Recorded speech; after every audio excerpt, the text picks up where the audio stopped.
नमस्कार, मी सागर जोशी. टीव्ही9 मराठीमध्ये आपलं स्वागत आणि बुलेटिनमध्ये आता घेणार आहोत विविध क्षेत्रातील महत्त्वाच्या बातम्यांचा वेगवान आढावा टॉप 9च्या माध्यमातून.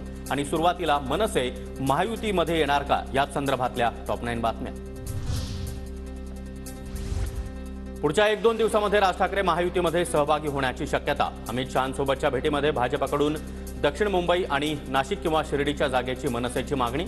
शहांनंतर राज ठाकरे फडणवीसांसोबत देखील चर्चा करणार. वरिष्ठ पातळीवर चर्चा झाली. 2 वेळा मी लोकसभा लढवली होती. मला राज ठाकरे यांनी सांगितलं तर गडचिरोलीला देखील मी उभा राहीन.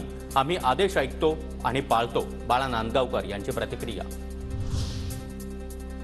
भाजप आणि मनसेच्या युतीला राष्ट्रीय स्वयंसेवक संघाकडून देखील ग्रीन सिग्नल. हिंदुत्वाच्या मुद्द्यावरून एकत्र येत असल्यानं संघ युतीसाठी तयार.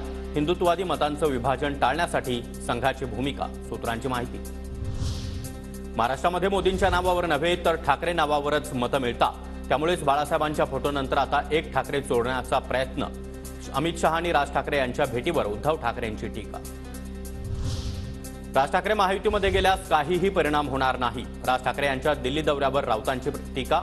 तर मनसे इंडिया आघाडीमध्ये आली तर त्यांचा मान सन्मान होईल. सुप्रिया सुळेंचं वक्तव्य.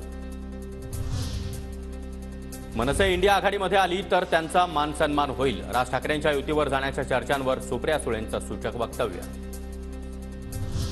राज ठाकरे महायुतीमध्ये आल्यानं आमची शक्ती वाढेल. राज ठाकरेंसोबतचे संबंध विधानसभा महापालिकेला देखील उपयोगी पडतील. छगन भुजबळांची प्रतिक्रिया. तर मनसे सर्व जागा मागत नाही. एखाद्याला सोबत घ्यायचं असेल तर काही जागा सोडाव्या लागतात. भुजबळांचं वक्तव्य. जे दिल्लीला जातात त्यांच्याबद्दल लोकांचं मत वेगळं होतं. राज ठाकरेंच्या दिल्लीवारीवर लोक खुश नाहीत. रोहित पवारांचं वक्तव्य. मनसेची विचारधारा हिंदूंचीच.